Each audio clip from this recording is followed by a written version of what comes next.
and if you think back to our ancestors, I always tell a story like, say you are living on the plains and there is a saber-toothed tiger running after you. That's going to raise cortisol, which is the major stress hormone in your body. And you are so glad that in that moment, blood is diverted, the resources of your body are diverted away from things like resting and digesting towards that fight, flight, or freeze. Like you need that blood pumping so you can run as fast as you can, or you can hide behind a bush or whatever, right? The problem that happens in the modern world is that our bodies are responding to the world around us as if we're being chased by saber-toothed tigers, but we're not. We're just in a fender bender, or our boss ticked us off, or God forbid our husbands, or right, or our barista spelled our name embarrassingly wrong, or whatever, right? Like just little things that aren't that big of a deal can still inflate this same fight, flight, or freeze response. Hi, everybody. Today's guest is Cassie Christopher, a registered dietitian and mom to a busy toddler. She supports postmenopausal women to get a handle on emotional eating so they can feel more confident in their bodies without depriving themselves of what makes them happy in life. Welcome to the show today, Cassie. Thank you so much. I'm so happy to be here talking to you again, Heike. Oh, it's awesome. You have me on your Facebook group and we talked about why we tinkle and why we sometimes pee and laugh and cough and sneeze and have all these problems. And I'm so excited to have you back after your first visit with my audience about emotional eating. We're talking today about the big C word, cortisol. The big C word, cortisol, and weight gain for over 50s, because I don't know how many times I hear cortisol here, cortisol there, this and that and the other, and we really don't know what it is. And so I have a ton of questions for you around that topic, as you're the expert in that niche. But before we dive into the big C, I want to know, and I know my listeners want to know, is what inspires you to do what you do? Yeah. Oh, what a fun question. What inspires me? Gosh, I have to say, I had the benefit of talking to a couple of clients last week and doing little testimonial videos and hearing the story of women who have this lifetime of dieting. Maybe a lot of women I work with were put on diets as early as like third grade. I mean, we're talking young. And then now into their 50s, into their 60s, they're still battling and on that diet train. And I was listening to a woman speak about how she now has a relationship with food and her body, where she is no longer binge eating. She feels amazing. And she doesn't look at herself as bad. She loves herself. She doesn't look at food as bad. There's no the good and the bad. I guess what inspires me, what I'm trying to say about this, is how someone's relationship with food and the way that they eat and the way that they think about food is often so intricately tied to the way they think about themselves. And so my clients come to me and they say, I love myself. And I'm like, whoa, that's huge. And that's inspiring. Yeah. Yeah. It's nice to hear that we can make that change in somebody's life. Yeah. And they recognizing that they actually made a change. Mm-hmm. That is definitely inspiring, but also empowering for us as coaches. Yeah, I think just recognizing how intricately, we know this at like a head level, that like everything's connected. But to really see that play out, that's what I'm inspired by this week. So thanks for asking that question. Yes. So the big C, how is cortisol produced and how is it released in the body? Because we hear this word all the time and it has all these blame things. But let's start from, where does it come from and how is it released in the body? Yeah. So I think it's helpful to understand that cortisol is the primary stress hormone in the body. There are other hormones as well, epinephrine, also known as adrenaline. There are other hormones, but cortisol is that primary fight, flight, or freeze hormone. And so if you get in, say, a fender bender, okay, I don't want to talk about something more serious. Let's just say you get in a fender bender and your heart starts to beat, maybe your face turns red, you kind of get that nervous anxiety in your body, maybe you shake a little bit. That is this fight, flight, or freeze reflex. You might do any of those as a result of feeling like that. Um, and if you think back to our ancestors, I always tell a story like, say you are living on the plains and there is a saber-toothed tiger running after you. That's going to raise cortisol, which is the major stress hormone in your body. And you are so glad that in that moment, blood is diverted, the resources of your body are diverted away from things like resting and digesting towards that fight, flight, or freeze. Like you need that blood pumping so you can run as fast as you can, or you can hide behind a bush or whatever, right? The problem that happens in the modern world is that our bodies are responding to the world around us as if we're being chased by saber-toothed tigers, but we're not. We're just in a fender bender, or our boss ticked us off. God forbid our husbands, or right, or our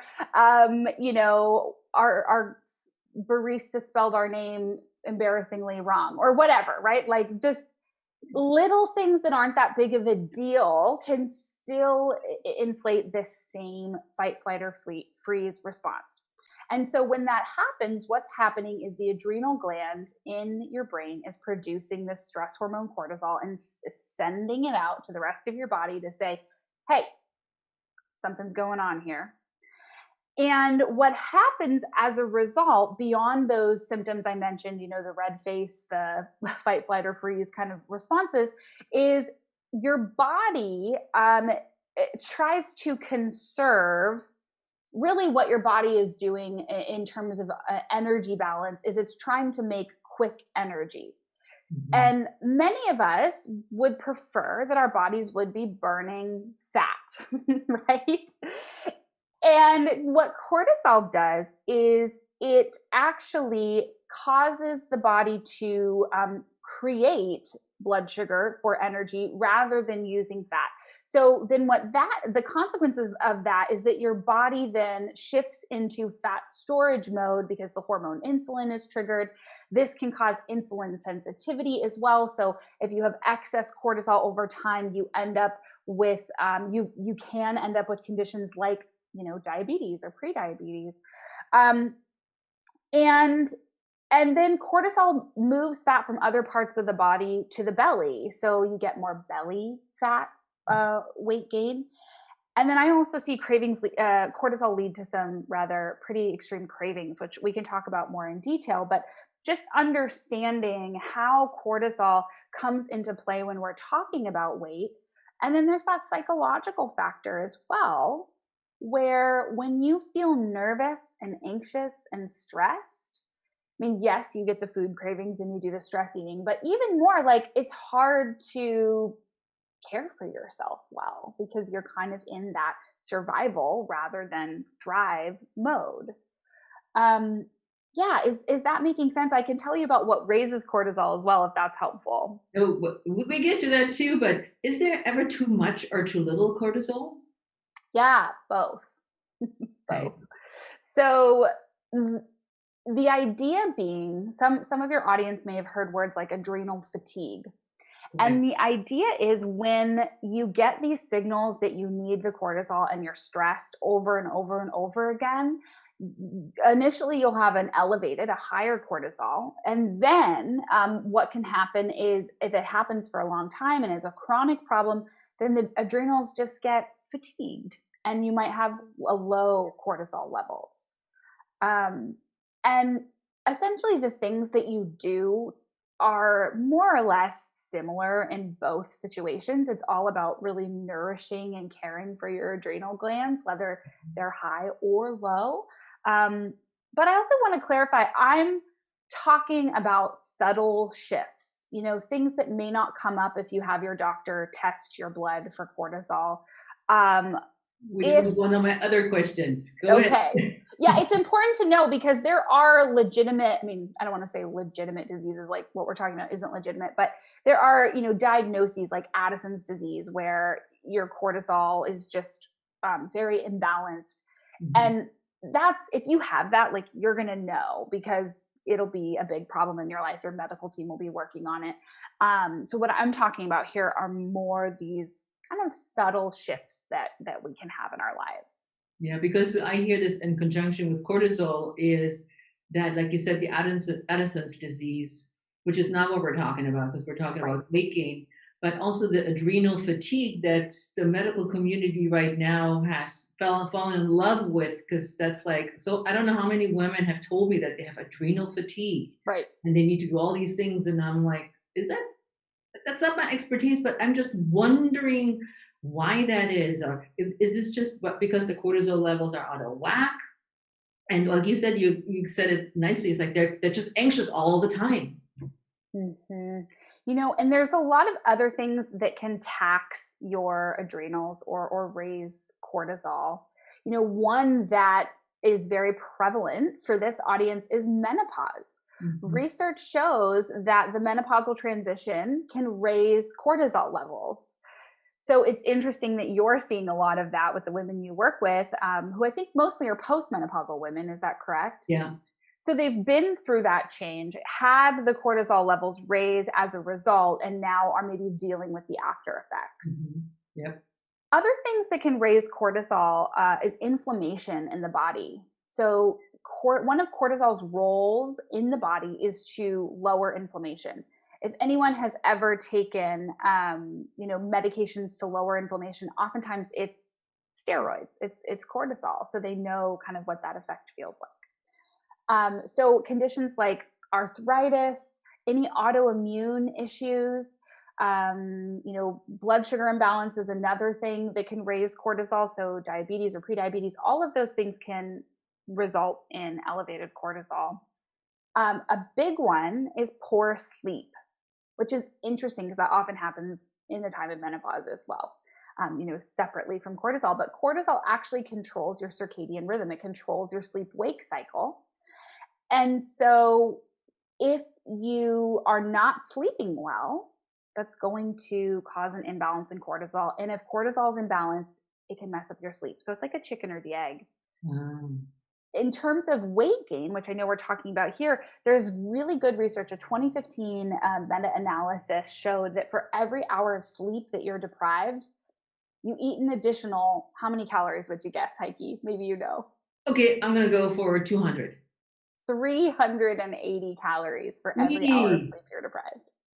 Well, because I was thinking an apple, it's like 150 calories. So I was thinking, okay, so you can eat several apples, or which probably most of the women are choosing is a bar of chocolate or some other sweets. Or I know we always talk about donuts, and many people are like, I'm not eating donuts, but you maybe eat a Danish, or you gotta grab a bagel, with 12 bazillion calories.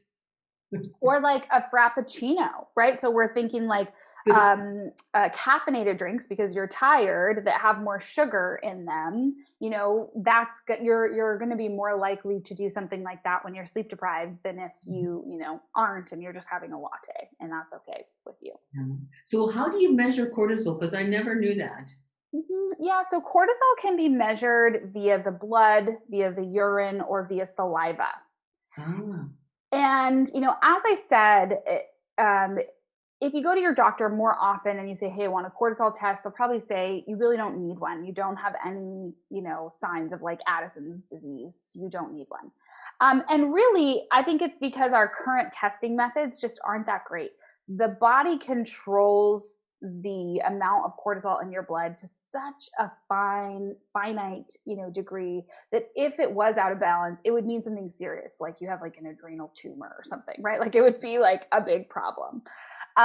Urine and saliva methods are a little bit more sensitive. And so for saliva, for instance, they often do that if you're having trouble sleeping, and you spit into a tube a couple times a day and even once in the middle of the night, and it looks at your cortisol levels throughout the day. That can be a little more sensitive. And then the urine is a bit more sensitive as well, looking at metabolites to see, are you low or high or normal in cortisol. But even if you're normal in all of those areas, if you're stressed out a lot, and I didn't even talk about psychological stress because I guess I thought it was obvious, raises cortisol, right? If you're stressed out a lot, if you're struggling with weight gain, if you have more fat to your belly, if you're having really intense food cravings, you can bet cortisol is likely an issue for you, even if the tests don't necessarily show it. Yeah, because I find, when you talk about the medical community, that when somebody, and I haven't tested this, but I know from other cases that when we come in and we say, we have all these issues, and they're like, no, you don't, you're fine, just go home and, run around the block once, or they don't take us serious when these are serious issues, not only for weight gain, but emotional well-being. And we're just being shoved to the side by the medical community, or the next thing is, here's another drug for you to take and go home. And that's why I'm so glad we're talking about this, because I don't believe in taking a lot of drugs, taking a lot of medications unless absolutely necessary. And so how, if we feel that way and we have gone to the doctor and they say you're fine, but you're not fine, and you've gained like all this fat around your belly, and you're not sleeping well, because I know about myself. I mean, I'm 60 now, and I have a lot of nights where I just don't sleep well. And as a fitness professional, I know what to do, and I'm doing all the things. And sometimes I just say, what it is. And maybe there's an underlying thing that bothers me. But overall, I want the women to listen, to say, okay, now, Cassie, tell us. We have all these things you guys are talking about. I want to lose weight. What do I eat? Where do I start now? Because I don't want to be overwhelmed with a big exercise program and another diet and all these things. So where do we start? Yeah. So for hormone balance, I recommend like a two-pronged approach. The first being nutrition, and we can talk about what specifically that looks like to help balance cortisol and how to not make it feel like another diet, right? Because that's important. And then the other piece being stress reducing lifestyle strategies. And so if someone says, hey, I don't want to go, do couch to 5K or like join whatever, the gym, I'd want to work on cortisol in a different way. Those are two really pretty relatively easy places to start. Is so with the nutrition, the cortisol balancing nutrition, which I was waiting for like, okay, now. Yeah, I'm sorry. Is there a drum roll in there? I was so like, oh yeah, okay, here she comes. There it is. Stop the donut. No, I'm just kidding. I love it. So, well, let me break it down for you from a nutrition perspective. Yeah. So what I recommend for nutrition is, now that you understand what raises cortisol, that's actually the key to understanding how to help cortisol balance. So we talked about inflammation being a primary driver of cortisol. And then we talked about blood sugar imbalances. So targeting those two things with nutrition is the best way to get a handle on cortisol. So what I mean by that, anti-inflammatory choices are going to be the things you traditionally think of as healthy: the fruits, the vegetables, the healthy fats, the omega-3s. All of these things are anti-inflammatory and can make a big difference in even how you feel, especially if you're suffering from some inflammatory issues. The other nutritional recommendation is that blood sugar balance. And this is the one that I find to be so crucial, especially if people are doing a lot of nighttime eating or if they're struggling with overeating in general. This blood sugar balance can play a big role, because what happens is if you get a blood sugar spike from, say, some refined carbohydrates or some sugar, and then a resulting low, then the body kicks in and gets more cortisol going. So the answer is to eat a balanced, macronutrient ratio where you really focus on protein and fiber, because those things help to balance blood sugar. When I say fiber, I'm talking about things like fruits, vegetables, whole grains, so protein and fiber, regularly throughout the day. So I know, fasting is popular, and, there is even ways to incorporate this here. But what I've found with women who are struggling with overeating, especially at night, is getting a solid breakfast in with these components can actually go a long way towards balancing their blood sugar throughout the day, and just eating regularly. Oftentimes when people are famished at the end of the day, they do a lot of their eating after dinner. It's because they just haven't really eaten much at all during the day. So they've got all these hunger hormones on top of the cortisol that are causing the eating. Very true. When I teach intermittent fasting, since we're talking about fasting, Yeah, please. I have all these examples how women can fast. There is not just the 16-8, which is like the magic number in many women's minds. Yeah. And it all depends on what your goal is with intermittent fasting.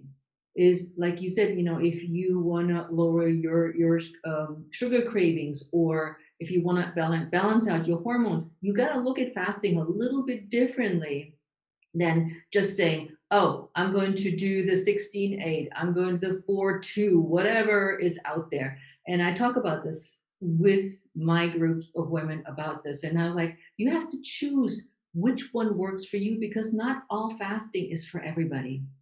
That's a really great point. And there's research too to show that, skipping a lot of meals raises cortisol. And so if that's your issue, those long periods, like you're saying, may not be a good fit.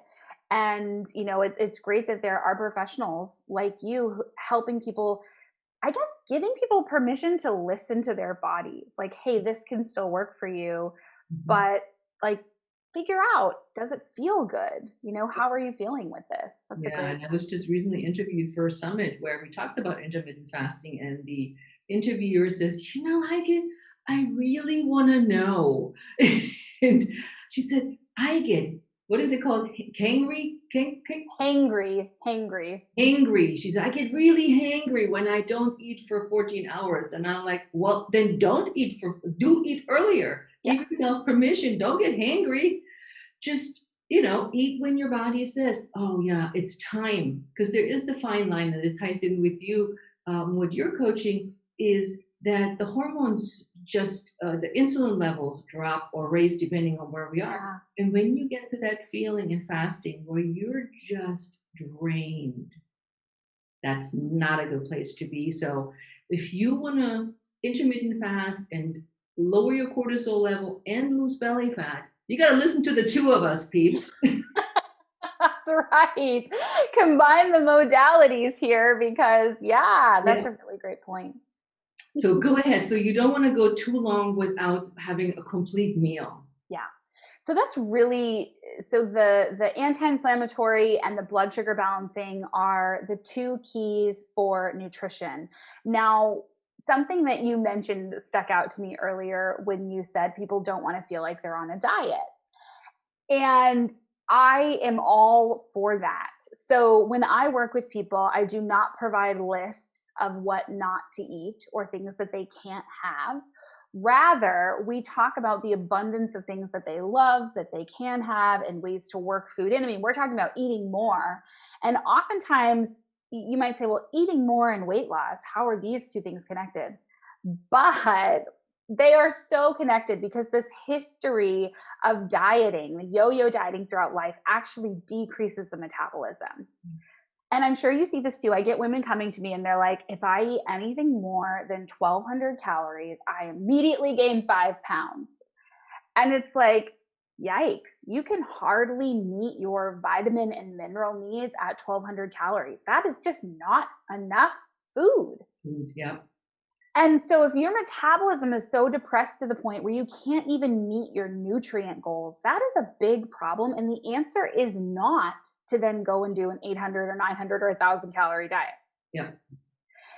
The answer is actually this formula I'm sharing with you where you're eating regularly throughout the day with a focus on protein and fiber. What that does is protein and fiber take more work for your body to digest and break down and utilize. They're so nourishing, to your bones and your cells and your skin and all of this. And so what happens is your metabolism ends up getting a boost from this way of eating. And so I work with women who either they just start to lose weight like easier. I'm not talking about a lot of weight. I'm talking about maybe 1/2 to 2 pounds a week. None of this, 10 pounds in a week mumbo jumbo.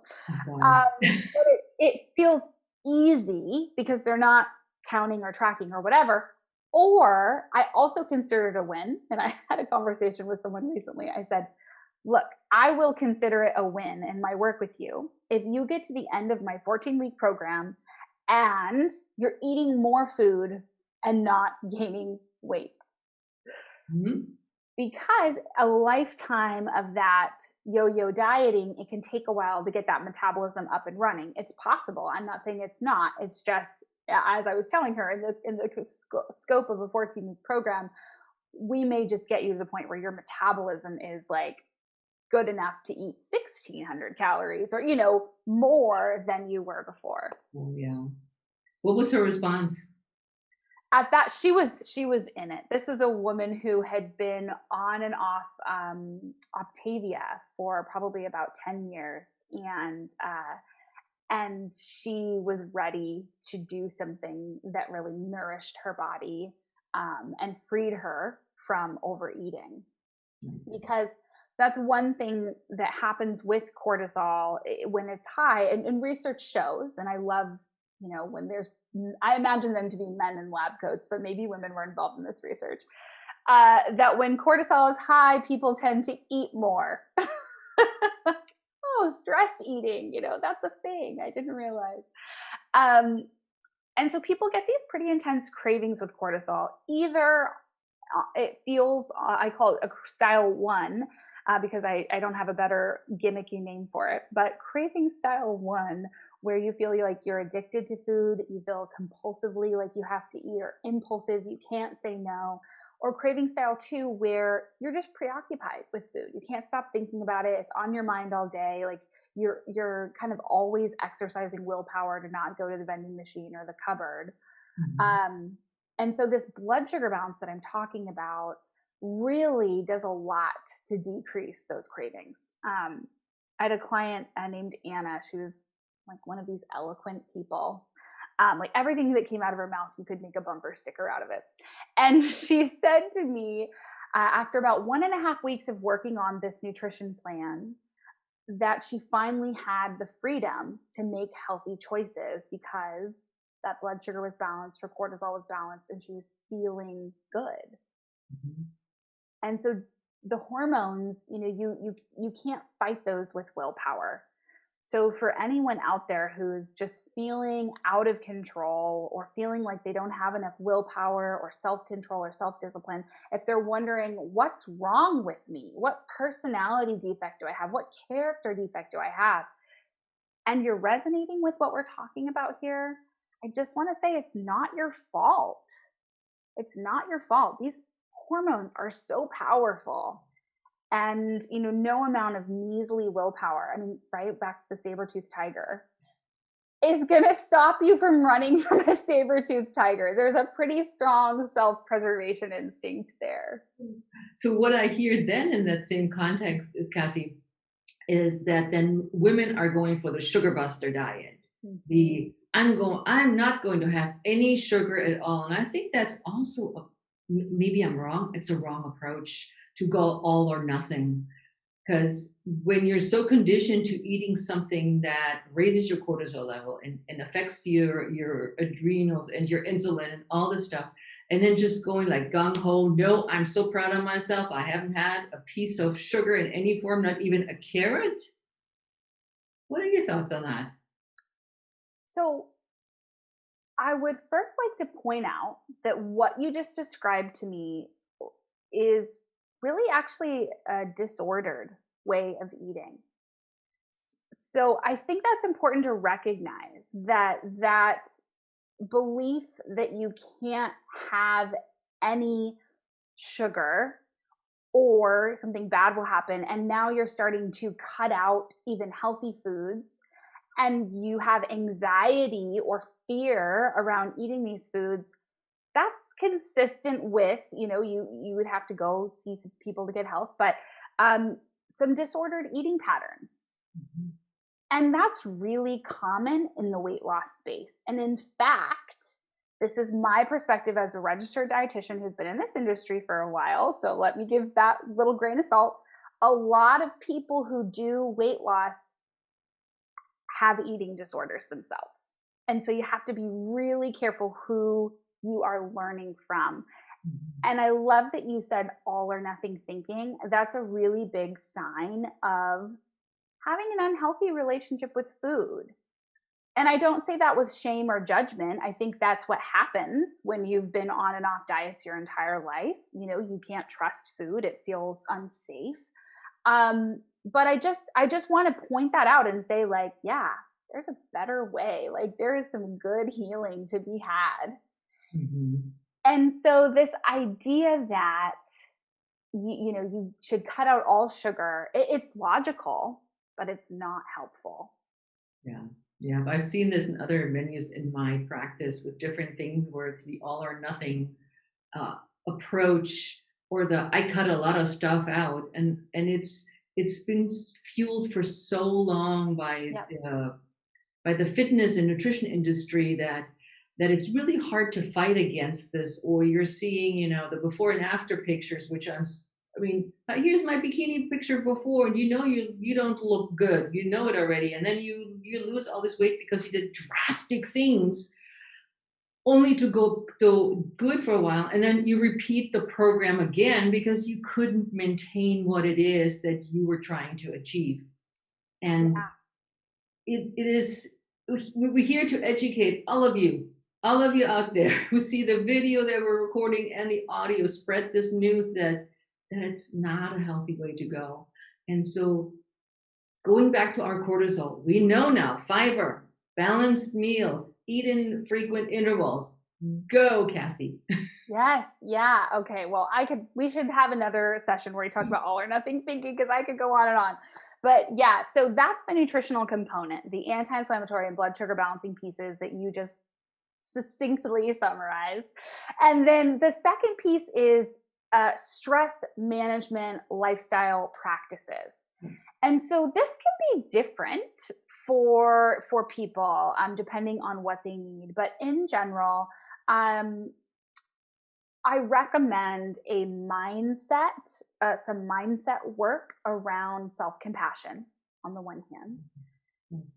which may seem unusual. I could talk about that in a second. And then really the kind of down regulating the nervous system and getting that stress management going. And so for many people, this can look different. I use specific breathing practices with my clients. Some people might do yoga. Some people might do meditation. Some people might have a journal or a prayer, life, like whatever works for you to down regulate. But the importance is, and I talk to people sometimes and they say, oh, I meditate every once in a while.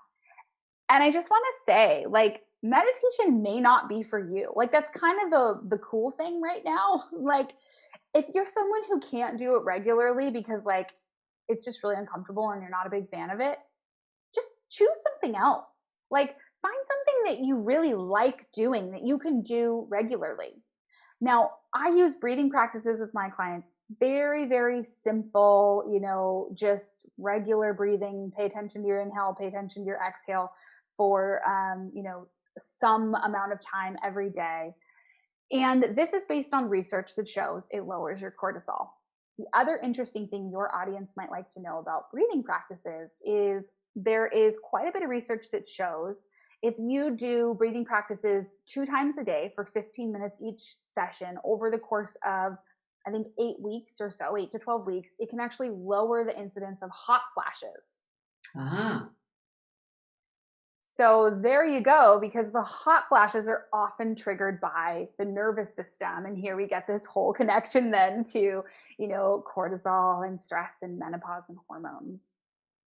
Um, so the self-compassion piece is important in all of this, especially if you're trying to make nutrition changes or you're trying to do something regularly, because self-compassion is actually the antidote to that all or nothing thinking you talked about, which is important to bring up because if you are stuck in all or nothing, where you're either meditating every day and like only eating anti-inflammatory whatever, or you're doing nothing, none of it, right?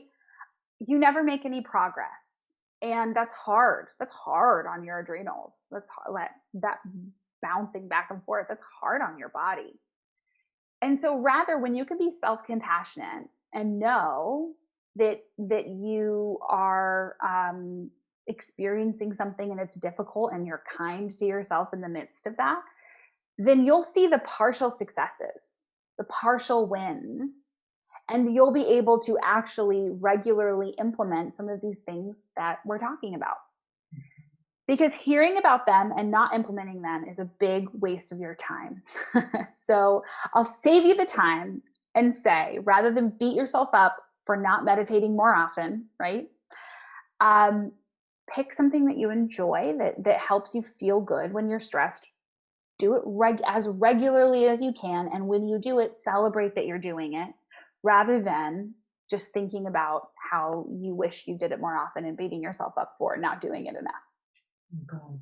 Or like one of the examples I have, we talked about the good and the bad. There's no good foods and bad foods. I used to work with a client who would frequently come in the door. The first thing she would say is, "I've been bad." I was like, "What's that supposed to mean?" I was like, "You're a pretty nice person." She says, "I didn't do any of the exercises you said, and I ate bad food." I was like, "There's no such thing as bad food. There's just food that's maybe not so good for you." But like you said, give yourself some grace. Don't beat yourself up because you're not perfect, or like somebody on Instagram who seems to have it all together and they have this plan and they execute it seemingly, but who knows? Give yourself grace. I love that. And when you beat yourself up, guess what happens? Cortisol. It raises your cortisol, right? So it's completely, against your plan. And the other thing I wanted to say is that word bad, I call that a sabotage word. So there's bad, there's failure, there's even success, right? There's messed up. These are all sabotage words. Blown it, I've blown it. Those are sabotage words. They are a marker of that all or nothing thinking, and they sabotage your progress. Very good. Now, one question in regard to foods, which seems pretty obvious, but we never should assume that everybody knows. What foods increase your cortisol levels? Yeah. So, in general, so I almost don't want to talk about this because there are no bad foods, right? So in general, what I'm going to do is share some foods that can cause inflammation and dysregulation to your blood sugar, because we've already talked about how that raises cortisol. And then I'm going to tell you how you can still eat them and do, kind of yourself a favor by not doing so much damage. How does that sound? I like that a lot. Okay. So we've already talked about how inflammation and blood sugar imbalance can raise cortisol. And so when we think about foods that are likely to raise cortisol, it's going to be foods that are inflammatory and disruptive to your blood sugar. So inflammatory foods are going to be things that and exactly as it sounds, causes inflammation or your immune system to upregulate and respond in your body and kind of start attacking things you don't want it to attack. That's what's happening with inflammation. And those are things like red meat, whole fat dairy sometimes, especially if it's not pasture raised, or oils, oftentimes processed foods, cured meats like, deli meat and salami, like things like that. Generally, a lot of more processed or animal-based foods tend to be inflammatory. Now, I will tell you that a good way to get those in your nutrition plan are to pay attention to how things are grown or sourced. Pasture raised meats and animal products tend to have higher levels of omega-3s than non-pasture raised, because pasture raised means the cow was eating grass, rather than corn, and that grass has the omega-3s. So those have a little bit healthier fat profile. And watching portions, a portion size of meat, just so you know, is about the size of a deck of cards. The size of your palm is another good indicator. And the portion size of cheese is about the size of your thumb or 2 dice. And so understanding portions can help you enjoy those foods and get them in, but maybe not rely on them for your primary sustenance. Mm-hmm. Also, if you pair those foods with half a plate of vegetables, which is what I tell my clients to do, who cares? You're getting so much anti-inflammatory goodness from that half a plate of vegetables that what's on the other half of your plate just becomes a lot less of an issue, right? So we're focusing on abundance. I love that. Because that doesn't mean I have to cut anything out. I don't have to not eat my Gouda cheese, because that's my favorite cheese. I would never say. Yeah, I would never say. But you still have it, but not as a main portion on your plate with some crackers. So I think that's such a good suggestion. Yeah. Of how to look at it. Mm-hmm. The other thing is the blood sugar balance. So I talked about how the blood sugar spike then results in a low, and that results in cortisol being elevated. So watching out for foods that cause that blood sugar spike. Now, here's the cool thing about this is our bodies. So when stuff ends up in your stomach, it's all mixed together. So your body does not think about what you're eating in terms of the individual items that you eat. Your body processes it all as one big ball of grossness called chyme, actually, CHYME for any nutrition nerds out there. And so your body isn't thinking about that you had a donut from earlier or chocolate or a cookie or whatever. It's thinking about chyme. And so the answer here is, if you're going to have high sugar foods or high refined carbohydrate foods, that'd be like white flour, things that have a high GI glycemic index. People might be familiar with that as a way of dieting that was popular 5 to 10 years ago now. So blast from the past, right back for you, everybody. So those kinds of foods, if you can pair them with the protein and with the fiber that I mentioned earlier, we're coming full circle now, it's going to have, hardly an impact to your blood sugar, much less than if you ate it alone. Mm-hmm. So that's how, those are the foods that can raise cortisol, right? The sugary, the refined carbs, and you can really mitigate the impact by just eating it with a balanced meal or snack. That's a great idea. Now, of course, I have to ask, because many women love to drink wine, and a lot of people still drink coffee. Nothing wrong with coffee, but what about coffee and alcohol in relation to cortisol? Yeah. So I think the research on both of those tends to be a little more conflicting. And I've gone in and done, deep dives, like what's the consensus? And as far as I can tell with coffee, So in general, coffee is a stimulant, and a stimulant logically would raise cortisol. And so the idea being, um, a lot of coffee may contribute, especially if you're dealing with feelings of anxiety or jitteriness or those kinds of things. Like maybe that caffeine is not the best solution. But it seems to be that if you have like the same amount of caffeine, your body adjusts to it and gets used to it. And so it's unlikely to be a huge bump on your cortisol, um, unless you then add a significant amount, on top of what you normally have. So I guess from what I can tell in the research, that consistency with cortisol is really, or with caffeine is really helpful to cortisol levels, if you're going to have caffeine in general. Mhm. In terms of wine, now wine or like a drink here or there is not going to have a big effect on cortisol. Now, where it will is if you have enough to the point that, so alcohol can lower your blood sugar. And when your blood sugar gets low, everyone knows, you repeat it with me, right? Your cortisol gets elevated. Ah, Yeah, we've got a catchphrase on this podcast. And so if you're having a lot of wine, it lowers your blood sugar. That's going to raise your cortisol.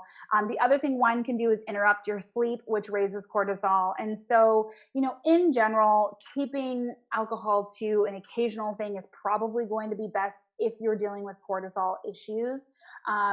But again, I don't ever want to say you can't have it or cut it out. I think, especially with things like alcohol and caffeine, once you have cut through the unhelpful baggage that you carry from dieting, you can reestablish a relationship with your body to the point where you can determine if wine or coffee is helpful for you personally. But it's hard to do that until you've balanced your hormones, like we've talked about, because the hormones are just screaming to eat. So those need to be balanced first, and then you can develop that relationship to tell what makes you feel good. I like that a lot because it's not about deprivation. It's about balance. It's about loving yourself, recognizing what your body needs and not what your brain sometimes tell you from old patterns that you've established through dieting. And you, as an emotional eating expert, you clearly can see the connection between the cortisol and the emotional eating, I'm sure. Oh yeah, because of those causes, those cravings. You feel out of control because your hormones are screaming at you to eat. Those hormones, these little devils. Now, now, Cassie, what would be a couple of 2 or 3 tips that you can give my audience that they can start today to say, you know what, you can do this little step, and at least it gets them set off on the right path to dealing with cortisol issues? Ooh, I love this. I love this question because really there are little tiny things you can do that will make a very big difference. And the first one is going to be to notice every day a win or partial win, maybe a partial success, and take a moment. Take a moment to just go, wow, I did that. Go me.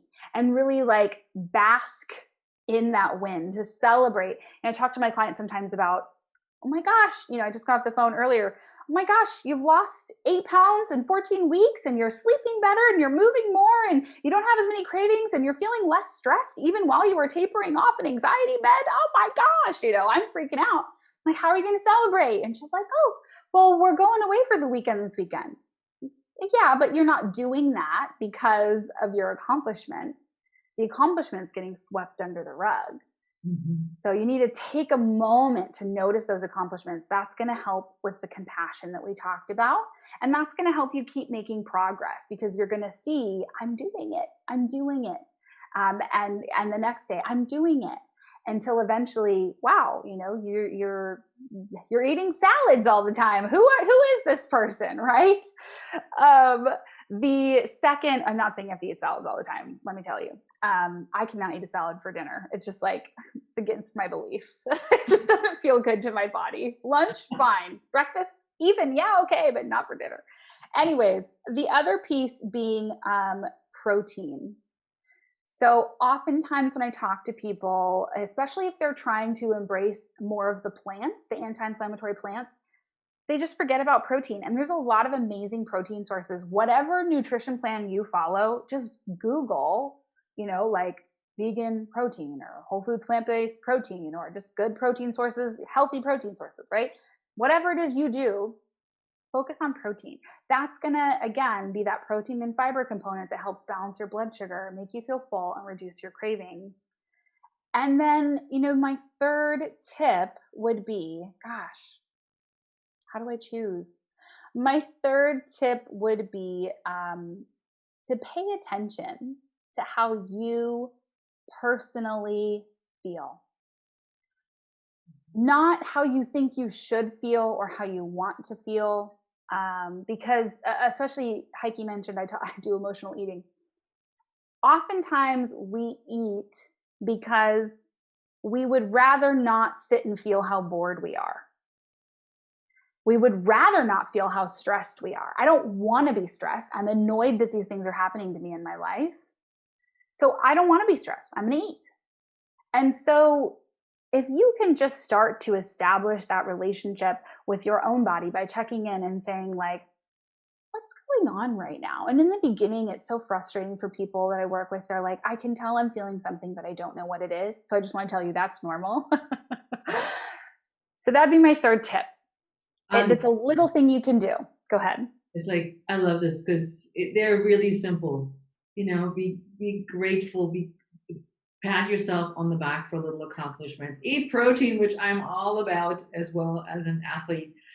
And then finally pay attention, because everybody is so different, and what works for your girlfriend Susie doesn't work for you. So always, I love those three small strategies, and we definitely want to hear about how those strategies go for you guys. But before we close down, I want to ask Cassie how she helps women balance hormones and where we can find her. Yeah, thank you so much. So I have a 14-week program called the Stress Less Weight Mastery, where I help women balance their stress hormones, make peace with emotional eating, and really optimize their metabolisms to feel good and empowered in their bodies. And so if you're interested in that, you can check out my my Balance Hormones to Curb After Dinner Overeating, my free guide, at CassieChristopher.net/free. And that'll give you, similar to what we've talked about today, but even more practical boots on the ground, how to implement this whole protein, this daily routine that you need to balance your hormones, at, again, CassieChristopher.net/free. I'd love to connect with you. Great. Thank you so much for coming back, Cassie. And I always love chatting with you. We have so much in common and so much to share and so much passion that brings us together. That's always a pleasure. And then you, of course, are a wealth of knowledge. Well, thank you for having me. So listen, guys, we have this episode also in video. If you rather watch, be on the lookout for also the video where you can meet Cassie in person, almost. And of course, you can listen to the podcast. Please share it with anybody that you might know benefits from this episode, because sharing is caring. And we'd love to hear from you. Reach out to us on social media, because Cassie is also on Instagram and on Facebook under her name. And mine is Heike Yates on all social media, and Heike Yates Pursue Your Spark on Facebook. We want to literally hear from you, not crickets. We want you to tell us how this episode impacted you. If you have more questions, if you want to contribute something that we may have not thought about. So please feel free to do that. And with that, I'm out of here, and I'll see you next time on the Pursue Your Spark podcast. Ciao.